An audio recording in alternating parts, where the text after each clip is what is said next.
Powerco 5G. Best design. Best AI. Think Techno. Think Purvika. அழகு தரும் மூலிகைகள், ஆரோக்கியம் தரும் மருத்துவர்கள். டாக்டர் ஸ்ரீவர்மாஸ். ஆச்சி பாதாம் ட்ரிங்க். ஆச்சி பாதாம் ட்ரிங்க் ஒன்னு வாங்கினா ஒன்னு ஃப்ரீ. வள்ளலார் என்ன சொல்றாருன்னா, தேவர்களை விட உயர்ந்தவர், அறிவு பெற்றவர் நரகர்னு சொல்லி. இப்போ போராட்டங்கள் எதனால நடக்கும் தெரியும். நீ பெரியவனா, நாம் பெரியவனா. அப்போ சமயம் ஃபுல்லாக என்ன இருக்குது? தேவர்களுக்கும் நரகர்களுக்கும் உள்ள போராட்டம். நீ பெரியவனா, நாம் பெரியவனா. போர் புரிபவர்களும் போரில் கொல்லப்படுபவர்களும் தேவர்களுங்கிறார். இது ஒரு அழகான ஒரு சூத்திரமா நினைக்கலாம். ஒரு ஷாக்கான நியூஸ் சொன்னால் நீங்கள் வருத்தப்படும். ஏன்னா இந்த எப்படி படங்களுக்கு ஏ சர்டிஃபிகேட் போடுவாங்க, அதை மாதிரி என்னுடைய இதுக்கு ஏ சர்டிஃபிகேட்டை நீங்கள் கொடுத்துடணும். உண்மை தெரிவதற்கு ஆசைப்படுபவர்கள் தான் வள்ளலாருடைய சொன்ன நெறியவே தெரிஞ்சிக்க முடியும்.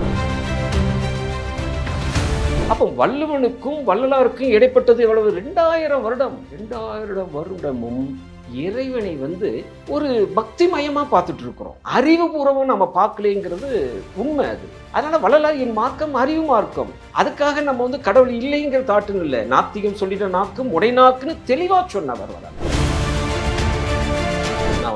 நான் சொன்னேன்னு சொல்லவே இல்லை. ராமலிங்க அடிகளார், மாணிக்க வாசகர் தத்துவம், 63 நாயன்மார்களும் தத்துவம், கணபதி முருகனும் தத்துவம். மொழிகளுக்கெல்லாம் தாய்மொழி அப்படின்னு நீங்க சொல்வதாக இருந்தால் தமிழ் மொழி தந்தை மொழிங்கிற. ஐபிசி பக்தி நேயர்கள் அனைவருக்கும் அன்பு வணக்கம். இன்னைக்கு நம்ம கூட வள்ளலார் சார்ந்த நமக்கே தெரியாத பல விஷயங்களை நம்மோடு பகிர்ந்து கொள்வதற்காக வள்ளலாரை தன்னுடைய வார்த்தைகளிலும் தன்னுடைய வாழ்க்கையிலும் பின்பற்றி வருகின்ற ஏபிஜே அருள் என்கின்ற இளங்கோ சார் தான் நம்ம கூட இணைந்திருக்கிறார்கள். சார் வணக்கம். சார் வணக்கம். தேவர்கள் நரகர்கள்னு சொல்லும் பொழுது வானத்தை காட்டுவாங்க. இயல்பாவே தேவர்கள் நரகர்களும் படத்துல பார்த்ததா இருந்தாலும் சரி, நாங்க தெரிஞ்சுக்கிட்ட விஷயமா இருந்தாலும் சரி, தேவர்கள் நரகர்கள், சொர்க்கத்துல நரகத்துல அங்க இருப்பாங்க. அந்த ஒரு மனநிலை தான் எங்க மனசுல இருக்கு. இப்ப வள்ளலார் சொல்கின்ற அந்த தேவர்களும் நரகர்களும் யார் சார்? ஏன்னா தேவர்கள் யார சொல்றாங்கன்னா, போர் புரிபவர்கள், மயக்கத்தில் இருப்பவங்க, நினைஞ்சிட்டே இருப்பாங்களாம். நீங்க ஊர்வலிக்கு பஸ்ஸில் ஏற்றி விட்டீங்கன்னா அது 8 மணி நேரம் பயணமாக இருக்கட்டுமே, அப்படி அந்த என்ன சொல்லுவாங்க, அந்த ஜன்னல் ஓரத்தில் வச்சுட்டீங்கன்னு வைங்களேன், அவன் என்ன சிந்திச்சா, கையில் புத்தகம் இருக்காது, படிக்க மாட்டான், இல்லை வேறு ஏதாவது கேட்கவும் மாட்டாங்க. அப்படியே நினைப்பான், நினச்சிக்கிட்டே போயிடுவாங்க. கடைசி என்ன நினைச்சேன்னா அவனுக்கே தெரியாதுப்பாங்க. அந்த மாதிரி அந்த டைம் வேஸ்ட்டாக போகுது பாருங்க. அந்த மாதிரி நினைந்து நிற்றல், மயக்கமாக இருக்கிறவங்க, மயக்கத்தை கொள்ளக்கூடிய மயக்கத்தை உருவாக்குறது உங்களுக்கு என்னன்னு தெரியும். போர் புரிகிறது, இவங்கெல்லாம் தேவர்கள்னு சொல்கிறார். நரகர்கள் அதுக்கப்புறம் நரகர்கள் வரார். நரகர்கள் காட்டகத்தார், கரவு செய்வார், கொலை செய்வார்னு சொல்கிறார். இந்த போர் புரிவங்களுக்கு தேவர்களை விட அறிவு உள்ளவர் நரகர்கள்னு சொல்லுவார். இங்கே தான் ரொம்ப இம்பார்ட்டன்ட். நீங்கள் சமய மதத்தில் தேவர்களை உயர்வாக காட்டுவாங்க. ஆனால் வள்ளலார் என்ன சொல்கிறாருன்னா, தேவர்களை விட உயர்ந்தவர், அறிவு பெற்றவர் நரகர்னு சொல்லுவார். இப்போ போராட்டங்கள் எதனால் நடக்கும் தெரியும். நீ பெரியவனா, நாம் பெரியவனா. அப்போ சமயம் ஃபுல்லாக என்ன இருக்குது? தேவர்களுக்கும் நரகர்களுக்கும் உள்ள போராட்டம். நீ பெரியவனா, நாம் பெரியவனா. போர் புரியுறதுல ஆயிரக்கணக்கில் லட்சக்கணக்கில் சாவறாங்கன்னு நம்ம இப்போ கூட நடந்துட்டு இருக்கே. போர் எல்லா இடங்களிலும் போர். அப்போ போர் புரிபவர்கள் மனிதர்கள் இல்லை, போர் புரிபவர்கள் மனிதர்கள் இல்லை. அப்ப அந்த போர்ல தன்னுடைய உயிரை ரத்தத்தை சிந்தி பாடுபடுறாங்க. என்ன எனக்கு நீங்க எதுவும் வள்ளலார் புத்தகத்தை படிச்சிருப்பீங்கன்னு தான் நினைக்கிறேன். ஏன்னா போர் புரிபவர்களும் போரில் கொல்லப்படுபவர்களும் தேவர்களுங்கிறார். இது ஒரு அழகான ஒரு சூத்திரமா நினைக்கலாம். இப்போ போர் புரியுறாங்கன்னா, போர் நம்ம மேலே புரிகிற அளவுக்கு நம்ம கேரக்டர் இருந்திருக்குது. அப்படி அவன் எப்படி உயர்ந்தவனா ஆயிட முடியும்? நரகர்களா இருக்கும். இல்லை, அவர்களும் தேவர்கள். போர் புரிபவர்களும் தேவர்கள், போரில் கொல்லப்படுபவர்களும் தேவர்கள். அப்போ ஆயிரக்கணக்கில் கொல்லப்படுறாங்க பாருங்க. அதனால அவங்க 1000 பேரை கொல்றவன் பெரிய இவனா முடியும். ஆனால் நரகர்கள் யாருன்னா, தன்னுடைய சுயநலத்துக்காக, தன்னுடைய வாழ்க்கைக்காக ஒரு சிலரை கொல்றான் பாருங்க. ஒரு சிலர் தான் அவனுடைய விஷயத்துக்காக கொல்லுவான். அப்போ 1000 பேர் கொள்றவன் ரொம்ப மோசமானவன் தானே, அறிவு ரொம்ப கம்மியானவங்க தானே. அதனால தான் தேவர்களை விட நரகர்களை கொஞ்சம் உயர்வாக சொல்லுவார். இந்த நரகருக்கு பிறகுதான் மனித பிறவிம்பார். 6 அறிவு பெற்ற இந்த தேகத்தில் என்னை விடுத்தமைக்கு நன்றின்னு சொல்லுவார். சரி, இப்போ நீங்கள் இந்த விஷயத்த சொன்னீங்க. இப்போ சொல்லும் பொழுது திருவாசகத்தில் மாணிக்க வாசக பெருமான் சிவபுராணத்தில் ஒரு பாடல் வரிகளை அடிக்கோடிட்டு இருக்கார். புல்லாகி பூடாகி புழுவாய். அந்த விஷயத்தை தான் வள்ளலார் தன்னுடைய வாழ்க்கையிலும் பின்பற்றினாரா அப்படின்னு. ஏன்னா மனிதனுடைய பிறப்பு 7வது பிறப்பு அப்படிங்கும் பொழுது அவரும் அந்த ஓரறிவு முதல் 7 அந்த உயிர்கள் எல்லாத்தையும் பாடிட்டு தான் எல்லா பிறப்பும் பிறந்துளைத்தேன் எம்பெருமான் அப்படிங்கிற ஒரு விஷயத்த சொல்லுவாங்க. அப்போ இந்த விஷயத்த நீங்கள் எப்படி பார்க்குறீங்க சார்? இது ஒரு ஒரு ஷாக்கான நியூஸ் சொன்னால் நீங்கள் வருத்தப்படக்கூடாது. ஏன்னா இந்த எப்படி படங்களுக்கு ஏ சர்டிஃபிகேட் போடுவாங்க, ஏன்னா சிலவங்களை பார்க்க வேண்டாம்னு சொல்கிறோம். அதை மாதிரி என்னுடைய இதுக்கு ஏ சர்டிஃபிகேட்டை நீங்கள் கொடுத்துடணும். உண்மை தெரிவதற்கு ஆசைப்படுபவர்கள் தான் வள்ளலாருடைய சொன்ன நெறியவே தெரிஞ்சிக்க முடியும். ஏன்னா நேற்று வரைக்கும் நாம் எது பெருசாக நினைக்கிறோமோ அதை அப்படியே தோசத்துக்கு மாற்றி போடுறார். அப்போ அது எதற்கு, அதில் வந்து நீங்கள் ஒரு வாதம் பண்ணலாம். ஆனால் உண்மை அதுதானே. அப்போ உண்மை தெரிஞ்சிக்கிறதுன்னு ஆசையாக இருக்குது. இப்போ சகல திருமேனியாக வணங்கும் பொழுது ஒரு நம்பிக்கை வருது. நம்பிக்கை இல்லை நான் சொல்லலையே, அதில் பயன் கிடைக்குதா? பயன் கிடைக்குதே. இப்போ நீங்கள் உங்களுடைய வீட்டில் ஒரு திருமணம் வச்சுருக்கீங்கன்னு வைங்களேன். அந்த திருமணத்துக்கு ஒரு 2 லட்ச ரூபா ஒருத்தர் தாரேன்னு சொல்லியிருக்கார். ஆனால் ஒரு டவுட் வந்துடுது இல்லை, ஒருவேளை தராமல் போயிட்டார்னா அந்த கல்யாணமே நின்று போயிருமே.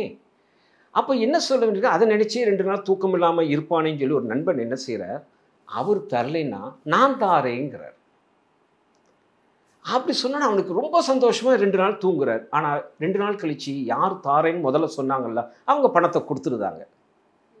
ஆனால் உண்மை என்ன தெரியுமா, அவர்கிட்ட நெருங்கிய நண்பர் சொன்னார் தெரியுமா, அவர் தரலைன்னா நான் தாரேன்னு. அவர்கிட்ட பைசாவே கிடையாது. அந்த வார்த்தை நம்பிக்கை, அந்த வார்த்தை நம்பிக்கை கொடுத்தவன் 2 நாள் நிம்மதியாக இருந்தானா. அதுபோல சமய மதங்களில் இருக்கிற நம்பிக்கை எல்லாமே பயன் தரக்கூடியது. மாணிக்கவாசகர் அந்த திருவாசகத்தில் எழுதினதையும் இல்லை, எல்லாமே பயன் தரக்கூடியது. எல்லா சமய மதங்களுமே நல்லதையே போதிக்குது. எந்த சமய மதமாவது நீ போய் அவரை வெட்டிட்டு வா, நீ பொய் சொல்லு, நீ ஏமாற்றுன்னு எங்கேயுமே சொல்லலையே. ஆனால் சுத்த சன்மார்க்கம் என்பது எப்பொருள் யார் யார்வாய் கேட்பினும் அப்பொருள் மெய்ப்பொருள் காண்பது அறிவு. சரி, நேற்று வரைக்கும் நம்ம கோயிலில் போய் சாமி கும்பிட்டுட்டு இருக்கிறோம். ஒரு நிமிஷம், இந்த கும்பிட்ற சாமி உண்மையான சாமியா அப்படின்னு ஒரு வார்த்தை அங்கேருந்து சொன்னோம்னா சிந்திக்கணுமா வேண்டாமா? ஸோ நம்பிக்கையை உறுதிப்படுத்துறது தான் சுத்த சன்மார்க்கம். நம்பிக்கை, வள்ளலார் கூட நம்பிக்கை சொல்கிறார். ஓர் உண்மை கடவுள் உண்டென்றும் உண்மை என்பால் கருத்தில் கருதி வழிபாடு செய்ய சொல்கிறார். அதுக்கப்புறம் நல்ல விசாரணை செய்ய வேண்டும்ங்கிறார். எங்கேயாவது சமய மதத்தில் நல்ல விசாரணை பண்ணுங்க, நீங்கள் கும்பிட்ற சாமிக்கு கண்ணு மூக்கு காதெல்லாம் வச்சு கும்பிட்றீங்களே அது உண்மையா அப்படின்னு நம்மளை யாராவது சமயவாதிகளை நம்மளை சொல்லி சிந்திக்க வைக்கிறாங்களா? இப்போது வேதம் இருக்குது. வேதங்கன்னு ஒரு வைதிக மதத்தினுடைய வேதம். வேதத்தை வாதம் பண்ணுறவங்க நம்பாதவங்க நாத்திகம். வேதத்தை நம்பாதவங்க எத்தனை சித்தர்கள் இருக்கிறாங்க. அப்போ வேதத்தின் பார்வையில் சித்தர்கள்லாம் யார்? நாத்திகர்கள் தான். இதுதான் நான் ரொம்ப ஒரு அறிவுபூர்வமாக பாருங்களேன். அப்போ எது உண்மைன்னு சாக்ரட்டிஸ் கேட்டார். சாக்ரட்டிஸ்க்கு அப்புறம் யார் சொன்னா? வள்ளுவன் சொல்கிறார். வள்ளுவனுக்கு அப்புறம் உண்மையை ஆராய்ந்து பாருன்னு சொன்னது யார்? வள்ளலார் தான். அப்போ வள்ளுவனுக்கும் வள்ளலாருக்கும் இடைப்பட்டது எவ்வளவு? 2000 வருடம். 2000 வருடமும் இறைவனை ஒரு பக்திமயமாக பார்த்துட்டு இருக்கிறோம். அறிவுபூர்வமாக நம்ம பார்க்கலேங்கிறது உண்மை. அதனால் வள்ளலார் என் மார்க்கம் அறிவு மார்க்கம். அதுக்காக நம்ம கடவுள் இல்லைங்கிற தாட்டுன்னு இல்லை. நாத்திகம் சொல்லிட்ட நாக்கும் உடைநாக்குன்னு தெளிவாக சொன்னவர் வள்ளலார். அதனால தான் இப்போ படிப்பில் எத்தனை படிப்பு இருக்குது. இப்போ நாம் இங்கே இருக்கிறவங்க இல்லை, ஒவ்வொருத்தரும் ஒவ்வொரு படிப்பை படிச்சிருப்போம். எல்லோரும் சிறப்பாக தானே வாழ்கிறோம். ஒரு கலெக்டர் ஆஃபீஸுக்கு போனீங்கன்னா கலெக்டர் உயர்ந்த பதவிங்கிறீங்க. நீங்கள் கலெக்டர் ஆஃபீஸுக்குள்ளே என்ட்ரு ஆகும்போது பாருங்கள், அந்த அவருடைய கார் பக்கத்தில் ஒருத்தர் இருப்பார். தம்பி நீங்கள் யார்? என்னையவா யாருன்னு கேட்டீங்க? நான் கலெக்டருக்கு டிரைவருமா. உள்ளே போனீங்கன்னா சார் நான் கலெக்டர் பிஏ சார் ஆகும். ஸோ எல்லாரும் அந்தந்த நிலையில் சந்தோஷமாக இருக்கிறாங்கல்ல, அதுதான் சமய மதங்கள் தருதும்ப. ஆனால் உயர்ந்த ஒரு பதவி கலெக்டரு அப்படிங்கிற ஒரு அமைப்பு இருக்குது பாருங்கள். அந்த கலெக்டருக்கு எது படிக்கணும்? ஐஏஎஸ் படிக்கணும், யூபிஎஸ்சி கிளியர் பண்ணணும். ஆனால் எல்லாரும் அந்த படிப்பை பெரிய படிப்புன்னு ஒத்துக்கிட்டோம்ல. அதுபோல தான் ஆன்மீகத்தில் மிக சிறந்த ஒரு படிப்பு எதுன்னு கேட்டிங்கன்னா, ஆழமான படிப்பு எதுன்னு கேட்டிங்கன்னா, உண்மையை தெரிஞ்சுக்கணும்னா அது வள்ளலார். அப்போ ஒரு ஆன்மீகத்து பிஹெச்டி நீங்கள் வாங்கணும்னு சொன்னீங்கன்னா எங்கே வரணும்? சுத்த சன்மார்க்கம் வரும். இப்போ நீங்கள் மாணிக்க வாசகர்னு கேட்டீங்க, கொஞ்சம் ஸ்ட்ராங் பண்ணிக்கங்க. நான் ஏன் சொன்னேன்னா, மாணிக்க வாசகர் முதற்கொண்டு தத்துவங்களேங்கிறார், உண்மை இல்லைங்கிறார். எவ்வளோ ஒரு ஷாக்கான ஒரு விஷயம். ஆனால் மாணிக்க வாசகர் பாடிய அந்த ஒரு தோத்திர பாடல்களாக இருக்கு பாருங்க, அது குறையில்லை. இறைவனை புகழ்ந்து சொல்லுங்க, என்னை அப்படி புகழ்ந்து பாடுங்கன்னு சொன்னால், உண்மையிலேயே இறைவனை புகழ்ந்து பாடணும் அப்படின்னு நீங்கள் கேட்டிங்கன்னா, உண்மையிலேயே திருவாசகத்தை எடுத்து அந்த இறைவனை புகழ்ந்து பாடினீங்கன்னா மன திருப்தி, கண்ணில் கண்ணீர் வரும், அதில் மாற்றுக்கிறது கிடையாது. ஆனால் மாணிக்க வாசகர் உண்மையாக இருந்தாரான்னு கேட்டால் கிடையாதுன்னு சொல்கிறது வள்ளலாருடைய புத்தகத்தில் இருக்கு. ஒரு மாணிக்க வாசகர் தத்துவம், ஏன் 63 நாயன்மார்களும் உண்மை இல்லைங்கிறார வள்ளலார்.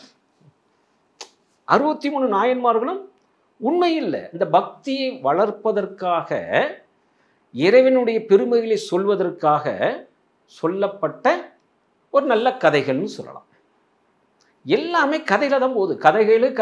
கதைகளுன்னு 2000 வருஷம் இறைவனை பற்றிய புகழ்ந்து பாடி இருக்குது, இறைவனை நோக்கி தான் சென்று இருக்குது, அதில் மாற்றுக்கிறது கிடையாது. இது எல்லாமே பக்தியை பரப்புவதற்காகவும், பக்தியில் தலைத்திருந்த சான்றோர்களை பரப்புறதுக்காகவும் உருவாக்கிய நல்ல கதைகள் அப்படிங்கிற ஒரு விஷயத்த நீங்க சொல்றீங்க. இது நம்ம நேயர்கள் மத்தியில கடத்தணும் அப்படின்னு சொன்னா, இதுக்கு வள்ளலார் சொன்ன உதாரணங்கள் எதையாவது மேற்கொள்? இல்லை, அவருடைய சத்திய சொல் தான்.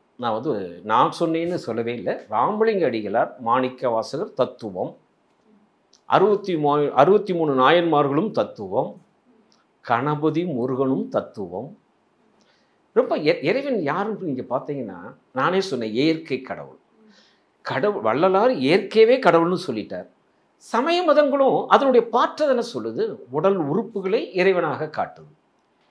பிரபஞ்சத்தில் இருக்கக்கூடிய 5 பூதங்களை காட்டுறாங்க, சூரியனை தெய்வமாக பார்க்குறாங்க, சந்திரனை தெய்வமாக பார்க்குறாங்க. இப்போ உதாரணமாக பார்த்தீங்கன்னா, வள்ளலார் ஒரு பாடலில் சொல்லுவார், கரிகண்ட குருடர்கள் போன்பார். இப்போ ஒரு யானை தான் கடவுள்னு வச்சுக்கிடுவோமே, ஒரு குருடர் யானையோடைய காலை பிடிக்கிறாருன்னு வைங்க, அவருடைய உண்மை எதுவாக இருக்கும்? யானை தூண் போல இருக்கு. அப்போ கடவுள் எப்படி இருக்கார்? தூண் போல வடிவம் கடவுள். துதிக்கையை பிடிக்கிறவர் ஓலக்கை போல இருக்குன்னு சொல்லுவார், காதை பிடிக்கிறவர் சொலகு போல இருக்குன்னு சொல்லுவார், வயிற்றை தொடர்பவர் பாறை போல கடவுள் இருக்கிறார், வாழை பிடிக்கிறவர் ஒட்டடை குச்சி போல இருப்பார். இவங்க சொன்னதில் ஏதாவது பொய் இருக்கா? அவர்கள் கண்ட அளவுக்கு கடவுளுடைய அம்சத்தை, யானையுடைய அம்சத்தை தானே சொன்னாங்க. ஆனால் இறைவன் தூணாக இருக்கிறாரா? யானைங்கிற வடிவம் யானை தானே. அதுபோல தான் எல்லாருமே கடவுளுடைய அம்சத்தையும் கடவுளுடைய பெருமையையும் கடவுளை நோக்கிய பயணத்தில் தான் கண்ட வரைக்கும் தானே சொல்ல முடியும். நான் ஒரு இடத்துக்கு போகிறேன், அந்த இடத்துல என்ன பார்த்தீங்கன்னா நான் எது வரைக்கும் கண்டனோ அதுதானே சொல்ல முடியும். அப்போது வள்ளலார் அவங்க காலத்திலேயே பிறந்து அவங்களுக்கு ஒரு போட்டியாக ஒன்று சொன்னது மறைக்கப்பட்டது சொன்னால் கூட அவங்க ஒரு தாழ்ந்தவா பார்க்கலாம். 2000 வருஷத்துக்கு முன்னாடி இறைவனை பற்றி இந்த அளவுக்கு அந்த சமயங்களையும் மதங்களையும் சொல்கிறாங்கன்னா, அந்த சமய சான்றோர்களை பாராட்டதானே செய்யணும். 2000 வருஷத்துக்கு பின்னாடி அறிவு வளர்ந்து இறைவன் உண்மை அத்தகையது அல்ல, இறைவன் இங்கனமாக விளங்குகிறான்னு வள்ளலார் சொன்னானே, ஏன் ஏற்றுக்கிட மாட்டேங்கிறோம்? வள்ளலார் அவருடைய அனுபவங்களை அக அனுபவம் அப்படிங்கிற ஒரு விஷயத்த சொல்றார். அந்த அக அனுபவங்களினுடைய வாயிலாக வள்ளலார் இந்த உலகத்திற்கும் உலகியல் தத்துவங்களுக்கும் சொல்ற விஷயம்னா அது என்னது சார்? வள்ளலாருடைய கான்செப்ட் எப்படி கேட்டீங்கன்னா, சமய சான்றோர்களும் தவம் இருந்து தங்களை வருத்தி கொண்டு தான் உண்மையை நோக்கி செல்றாங்க. யாரையும் குறை சொல்ல முடியாது. சமய சான்றோர்கள் தவம் இருந்த இதை போய் அவங்க சிம்பிளாக இருந்தாங்கன்னு சொல்ல முடியுமா? வள்ளலார் என்ன பண்ணுறாருன்னா, இப்படி முயன்று அறிவுடைத்தோர்கள் சான்றோர்கள் பெருமக்கள் எல்லாம் முயன்று சாதாரண மனிதன் போல் தானே செத்து ஒழிந்தனரே. எதை நீங்கள் இப்போ நம்ம ஒரு பெரிய பதவியில் இருக்கிறவர் சாமியார் நினச்சி அவர் பெருமையாக நினச்சி அந்த சாமியார் நோக்கி போகிறார். சாமியார் சைட்லேருந்து பார்த்தா பெரிய பதவியில் இருக்கிறவர் வாரார்ப்பான்னு அவர் வாசல் வரைக்கும் நிற்கிறார். ஸோ 2 பக்கமும் இருக்குது. நான் சொல்ல உங்களுக்கு 2 பக்கமே இவர் பெரியவரான்னு நினைக்கிறார், அவரை பெரியவரான்னு நினைக்கிறாங்க. ஆனால் இதில் எல்லாருமே செத்து ஒழிந்தனரே தான் வள்ளலாருடையது. நீங்கள் போன கொஸ்டினில் கூட கேட்டீங்க, வள்ளலார் அப்படி என்ன அந்த ஒரு விரும்பினார் அப்படின்னு கேட்டீங்க. வள்ளலாருக்கு ஒரு ஆசை என்னென்னா, அவத்தைகளை நீக்கி கொண்டு, இப்போ நம்ம எல்லாமே அவத்தைகளை நோக்கி தானே நம்ம இளைஞர்களாக நீங்கள் இளைஞராக இருக்கும் பொழுது இருக்கிற எண்ணம் இப்போ எனக்கு வயசான பிறகு இல்லை, அதுக்கப்புறம் என்னை நோக்கி மரணம் வருது, அது உனக்கு சம்மதமோன்னு கேட்குறார். ஸோ அவத்தைகளை நீக்கி கொண்டு நித்திய தேகத்தை பெற்றுக்கொண்டு பேரின்ப பெருவாழ்வில் நான் வாழ வேண்டும் என்ற விருப்பம் வந்து வள்ளலாருக்கு ஏற்பட்டது. அதுக்காக தான் இந்த மார்க்கத்தை கண்டுபிடிக்கிறார். இது ஒன்றும் வள்ளலார் வந்து சமய மதத்தில் ஏன் பொய்ன்னு சொல்கிறாருன்னா, முழு உண்மையை உரைக்காததினால் பொய், நான் விரும்புகிற அந்த சாகாமல் இருந்து நான் எல்லாத்தையும் அனுபவிக்கணும்னு நினைக்கிறார் பாருங்க, அதுக்கு வழிதுறை இல்லாதனால் சமய மதத்தை விடுறாருன்னு நான் நினைக்கிறேன். சரி, இப்போ வள்ளலாரினுடைய திருவருட்பாவாக இருந்தாலும் சரி, அவருடைய உரைநடை வசனங்களாக இருந்தாலும் சரி, அவருடைய பங்களிப்பு தமிழ் மொழிக்கு ஒரு ஆகச்சிறந்த பங்களிப்பாகவே இருந்திருக்கு.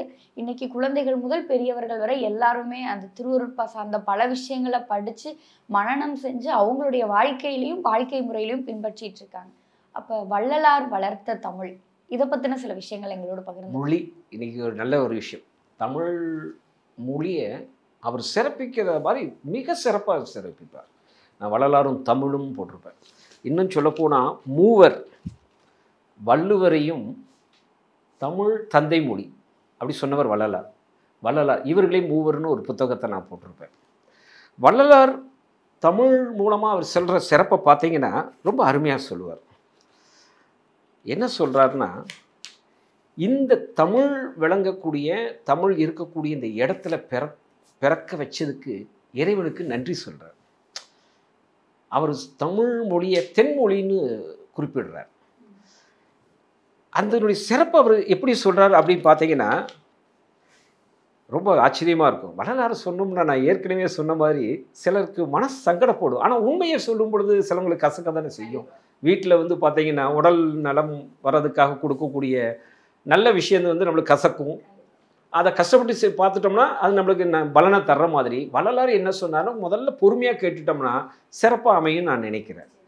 எடம்பத்தையும் ஆறாவரத்தையும் பிரயாசத்தையும் பெருமறைப்பையும் போது போக்கையும் உண்டு பண்ணுகின்ற ஆரியம் முதலான பாஷைகளில் எனக்கு ஆசை செல்ல வெட்டாது. அதில் ஆசை போகாமல், ஆரிய பாஷைகளெல்லாம் எனக்கு ஆசையை போகாமல் பயிலுவதற்கும் அறிதற்கும் மிகவும் லேசு உடையதாய், பாடுதற்கும் துதித்ததற்கும் மிகவும் இனிமை உடையதாய், சாகா கல்வியை லேசில் அறிவிப்பதாய், திருவருள் வளர்த்தால் கிடைத்த தென்மொழி ஒன்றினிடத்தே மனம் பற்ற செய்த இறைவா நன்றி. எவ்வளோ பெரிய விஷயத்த சொல்கிறார் பாருங்க. சத்தியஞான சபையை அக அனுபவம் சொல்வார். சத்தியஞான சபை என்னுள் கண்ட நண்பர். அவர் வெளியே வச்சிருக்க சத்தியஞானவை அகத்தினுடைய அனுபவம் பார். அப்போ சிரசுன்னு சொல்கிறார். உள்ளே 8 யானையை வச்சுருப்பார். அப்போ நம்ம தலைக்குள்ளே 8 யானை இருக்குன்னு அர்த்தமா? யானை திசைன்னு அர்த்தம். இந்த மணிமன்றத்திலே விளங்கக்கூடிய இறைவன் 8 திசையிலையும் ஒளி பரப்பி ஓங்கி நிற்கின்றான். அந்த அடையாளமாக சொல்லும். அப்போ யானைங்கிறதுக்கு 53 பொருள் கொண்டது எது? தமிழ். தமிழுடைய உண்மையே இப்படியா தமிழ் அப்படின்னு எல்லாரும் கற்றுக்கிட்டா ஆமாம் தானே சொல்ல போகிறாங்க. தமிழ் மொழியினுடைய சிறப்பு வந்து எல்லா மொழிகளுக்கு விட சிறந்தது, அதுவே உயர்வுன்னு அப்படி சொல்ல வேண்டாம். தமிழ் மொழி மூலம் ஒன்றை நாம் படித்தால் புரிந்து கொண்டால் லேசில் அதுவே அடையலாம். அது இனிமையாக இருக்குதுங்கிறார். இப்போ உதாரணத்துக்கு நம்ம பெற்ற தாய் நம்மளுக்கு தானே தாய், அதில் மாற்றுக்கிறது கிடையாது. எல்லாருக்குமே அவரவர்கள் மொழி வந்து தாய் தான். வள்ளலார் தந்தை மொழின்னு சொன்னார் பாருங்க, அந்த இன்சிடென்ட் ரொம்ப ரொம்ப சுவாரஸ்யமாக இருக்கும். அது என்னன்னு கேட்டிங்கன்னா, சென்னையில் இருக்கும் பொழுது நம்ம இவங்க இருக்கிறாங்களா, சங்கராச்சாரியார், மகான் சங்கராச்சாரியாருக்கு சமஸ்கிருத பாட்டிலேயே ஒரு சந்தேகம் வந்துட்டான். அந்த சமஸ்கிருத மொழியிலேயே அவருக்கு ஒரு சந்தேகம் வரும்பொழுது இதை யார் எனக்கு தீர்த்து வைப்பா அப்படின்னு சுற்றி இருக்கவங்ககிட்ட கேட்குறாரு. சுற்றி இருக்கவங்க சொல்கிறாங்க, வள்ளலார்னு ஒருத்தர் இருக்கிறார், அவர் வந்தார்னா இந்த சந்தேகத்தை தீர்ப்பார். அப்படியா, வர சொல்லுங்களேங்கிறார். இது வள்ளலாருக்கு தெரிவிக்கப்படுது. பெரியவரெல்லாம் கூப்பிட்றார். அப்படியே அவர் இடம் சென்று வள்ளலார் போய் அவர் சந்தேகத்தை தீர்க்கிறார். அவர் கூட சேர்ந்தவங்களுக்கே அந்த சந்தேகத்தை தீர்க்கிற அளவுக்கு ஒரு அறிவு பெற்றிருந்த ஒரு கூட்டத்தை வள்ளலார் பெற்றிருக்கிறார். அப்படி பேர் அதுக்கப்புறம் நல்லா பேசுகிறாங்க. பேசும் பொழுது சங்கராச்சாரியருக்கு உலக மொழிகளுக்கெல்லாம் சமஸ்கிருதம் தாய்மொழின்னு சொல்கிறார். யார் சொல்கிறது? யார்? சங்கராச்சாரியார். அவர் யார்? பெரியவா. மதிப்பு கொடுத்து என்ன சொல்கிறார்?